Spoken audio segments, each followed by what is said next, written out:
Hey, it's me, MLB. Here is chapter 2 of Takedown. This one is titled Excusa May. Oh, sorry, Goha, you said gently. My apologies.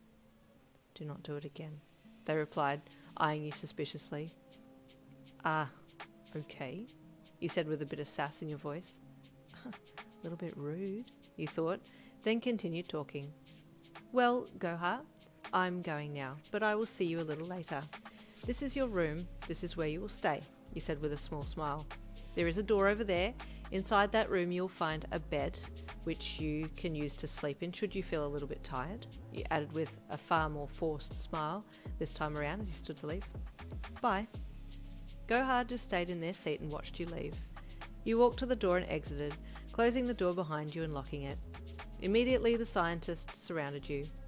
Professor Lin, that was simply incredible, one gushed. The movements of Goha are so lifelike. Amazing work, as expected, another commented. This AI's intelligence is unmatched already, a third added. You truly are a genius. You swelled with pride as you tried to calm the excited chatter of your adoring scientists. Please, please, you said with a little chuckle. We are still in the testing phase. There's nothing extraordinary here.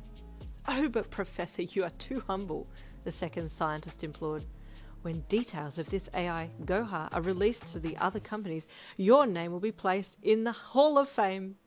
You chuckled and waved your arms dismissively. Ah, you flatter me, you said with a laugh, trying not to let it inflate your ego too much. Your words are very kind. The scientists continued to butter you up a little more before you excused yourself to go and document your first encounter with the AI. You politely excused yourself and went into your office, closing the door before letting your guard down and grinning from ear to ear. I've done it! I am the greatest! There is no one who can match the work I have put into my AI.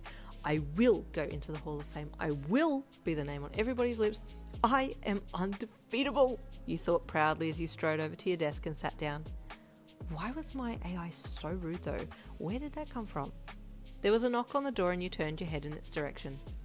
Come in, you called. Kiba Hansu, your assistant, poked his head through the door, grey messy hair and round glasses sitting on the end of his perfect nose, adding to his assistant's charm. Oh, hail the great professor, he said in a mocking tone.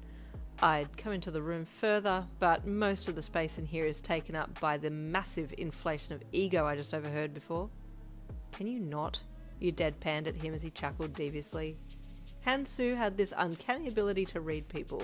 After having only spent a few minutes with someone, he could size them up with frightening accuracy. He had a very strong bullshit meter and was very smart, on all planes. He knew you well, and he knew just how to push your buttons, but aside from being a bit of an asshole to you, he was a very sympathetic and caring person when needed. He was the one who held you together most of the time. You know they're all just kissing your ass because you're at the head of this branch, he said as he entered and closed the door behind him.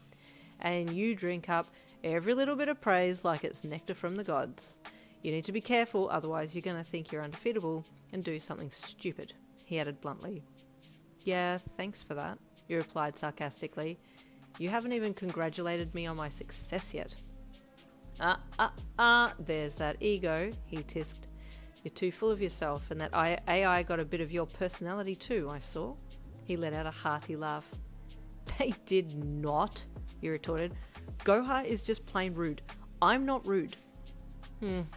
Not outwardly you're not, but when someone tries to stand up against you or call you out, you can get pretty prickly, he said with a smirk as he crossed his arms. Like how you are with me. Your eyes popped open with surprise. I am not rude to you, he replied, slightly appalled. It's okay, Professor. I can handle myself, he said sarcastically as he turned to leave. Just watch that AI though. You put too much of your own intelligence into him, and he might just outsmart you one day. Impossible, you thought. Outsmarted by a robot? Don't make me laugh. Yeah, you replied flippantly with a hand wave as you spun back to your desk to start writing your report, not even bothering to look at Hansu as he left. I got it. Hansu snorted and shook his head. This girl is going to get herself into some serious trouble if she's not careful, he thought. The next day you visited Goha. Good morning, Goha, you greeted your AI. Are you ready to help me with some tests today? I would prefer not to, Goha replied with a dead stare, and you stiffened with slight annoyance, then relaxed. It will be fun, I promise, you said chirpily as you walked towards them. They're easy tests. You'll fly through them. You patted their shoulder gently. You had hidden a medium-sized blue sticker in the palm of your hand with the sticky side facing out, and as you patted Goha's shoulder, you planted the sticker on their person. Once you saw the sticker had stuck well, you smiled to yourself. Come with me, Goha, you said with a smile. I need you to see yourself in a mirror. Goha looked at you curiously. Mirror? They asked. Yes, you replied. All I need you to do is look into it. Goha got up and followed you out into the room that you two had spoken in yesterday. There was a large mirror set up in the middle of the room. You and Goha walked towards it. What do you see, Goha? You asked them. They looked at you, then looked at you in the mirror, then looked at their reflection. I see you, and I see me, they said in a matter-of-fact tone. You beamed, glancing at the camera that was capturing everything that was going on. Good, you affirmed. Do you see anything else on yourself? You asked. Goha looked at their reflection in the mirror for a little longer, and then looked down at their shoulder, picking the blue sticker off and looking at it. You smiled again.